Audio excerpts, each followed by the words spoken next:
Good evening and welcome to the Monday edition of Source 16 News at 10. I'm Tammy Hancock. Well, the National Weather Service has issued a winter weather advisory for the viewing area in effect until noon tomorrow. Here is meteorologist David Bryant with your first look at what we can expect overnight. David?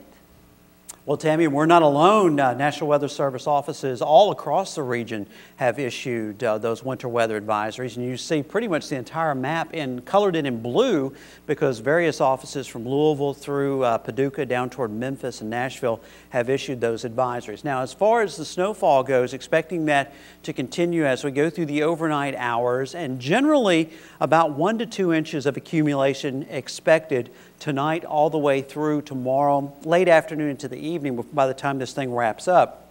It looks like 1 inch or so closer to the Kentucky-Tennessee border, a couple of inches the further north that you get. And then as you get north of Madisonville, especially up around the Evansville area, they could see 2 to 3 inches of snow. And then as you go toward the south, only about an inch or so of accumulation. So this system, really the opposite of the one that worked through earlier in the day, which was much more of a southern event. This is looking to be more of a northern event.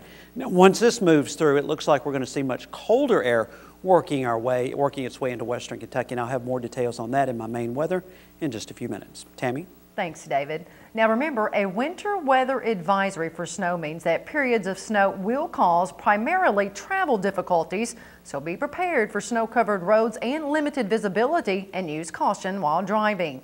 Kentucky Transportation Cabinet Crew's pre-treated roads was sought in Bryan last night and again today, but you could still see some slick and hazardous conditions. A small crowd turned out tonight for the first of 5 community conversations at North Drive Middle School, hosted by Hopkinsville Mayor Dan Kemp. Before the meet and greet started, Kemp gave a brief overview on how the city is doing and states Hopkinsville is doing very well. And while our unemployment rate is still at 10%, it has declined from 13% this month last year. So that's certainly moving in the right direction, and we're seeing people being hired back at the major employers.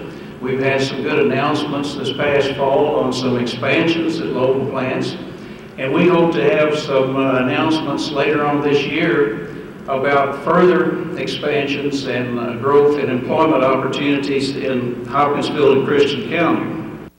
Meanwhile, members of City Council and representatives from all city departments and several agencies, including New Wave Communications, were also on hand to meet one-on-one with residents.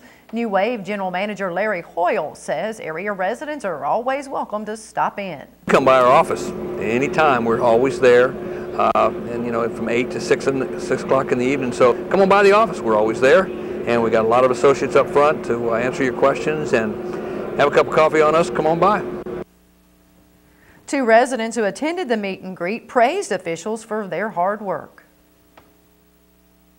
Every time I've ever had any kind of concern, I have gone to City Council or I've gone to the Planning Commission, and they have always complied with what I have requested.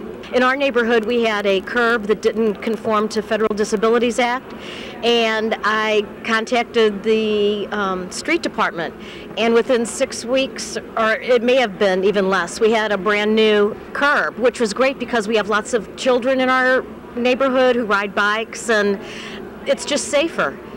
However, another local woman who attended the event expressed her concerns.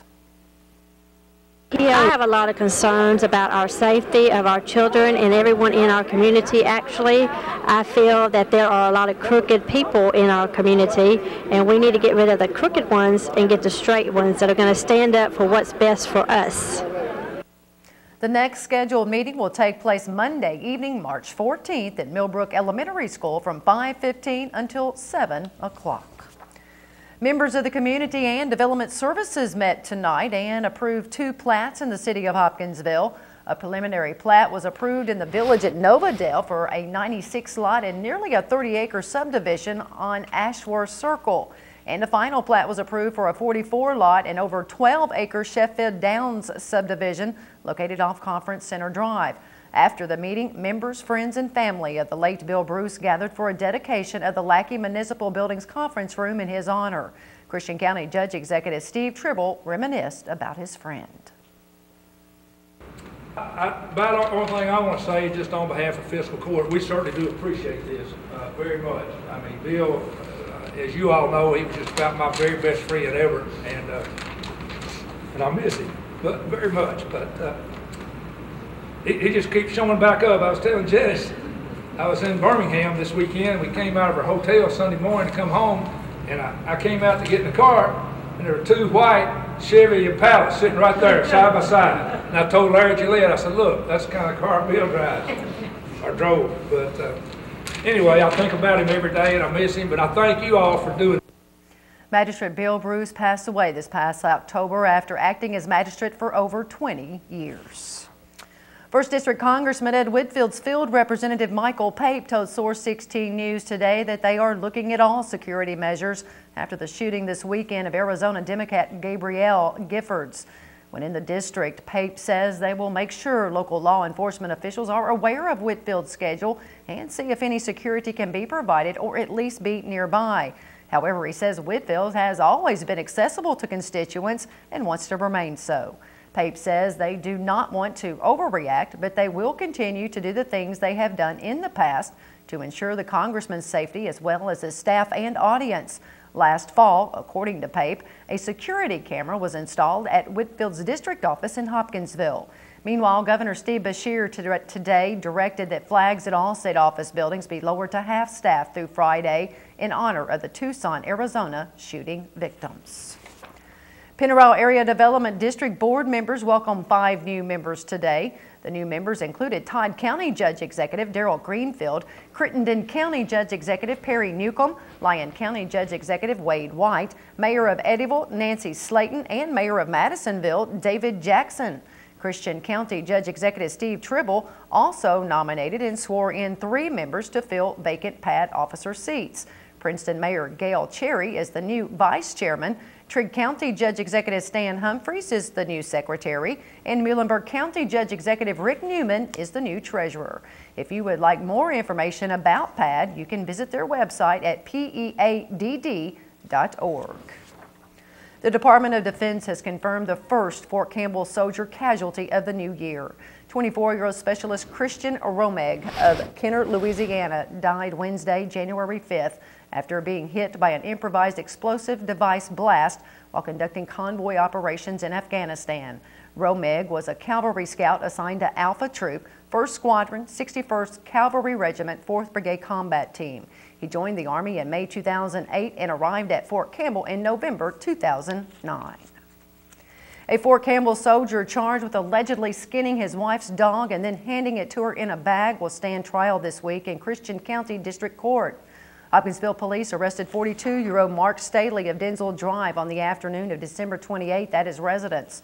According to the arrest warrant, Staley's wife, Ismelda, told police her husband butchered her dog, then gave it to her in a bag and admitted to killing it. Staley was arrested and lodged in the Christian County Jail. His trial is scheduled to get underway at 10 o'clock Wednesday morning. A Fort Campbell soldier is behind bars for allegedly beating his infant son over the weekend. 23-year-old Private James Marcinkowski is charged with aggravated child abuse and neglect. Blanchfield Army Community Hospital officials say the soldier took his 4-month-old to the hospital and that the infant was bleeding from the mouth and had various bruises on his body. According to his warrant, Marcinkowski allegedly admitted to beating his son. He is currently lodged in the Montgomery County Jail on a $75,000 bond. Meanwhile, a 101st Airborne Division soldier who went AWOL in November has been ordered to finish out his tour in Afghanistan. 30-year-old Specialist Jeff Hanks of North Carolina is scheduled to leave within the next couple of days. As previously reported on Source16, Hanks held a news conference on Veterans Day before he turned himself in at Fort Campbell and explained why he went AWOL. Going AWOL is, it's not something I wanted to do, and it's sad that I had to resort to that. But I did what I thought was right, and I don't care what happens. I still will always think that I did the right thing. The 30-year-old cited his untreated post-traumatic stress disorder for going AWOL and claims his disorder dates back to his 2008 deployment in Iraq.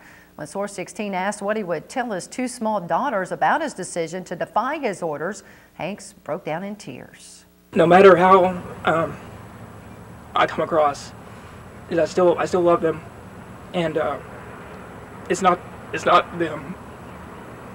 That's it. Since November, the specialist has reportedly been given medications to treat his headaches and nightmares and has been told to seek counseling in Afghanistan.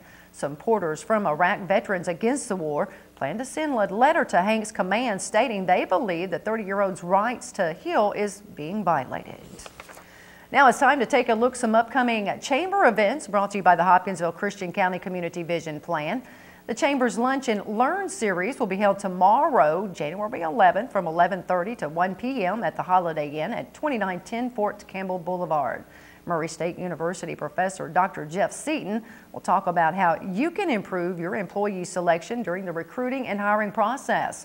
Cost for the class is $15. For more information, you can contact the Chamber at 270-885-9096. Tina's Tax Service will host a ribbon cutting Thursday morning at 11 at 2919 Fort Campbell Boulevard.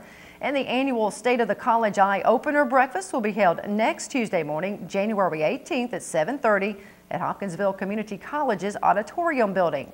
HCC President and CEO Dr. Jim Selby will give the latest information about the college. For more information and to RSVP, you can contact the Chamber at 270-885-9096. And these Chamber events are brought to you by the Hopkinsville Christian County Vision Plan. And taking a look at Tuesday's Mega Million jackpot, it's up to $20 million, and Wednesday's Powerball jackpot is $67 million.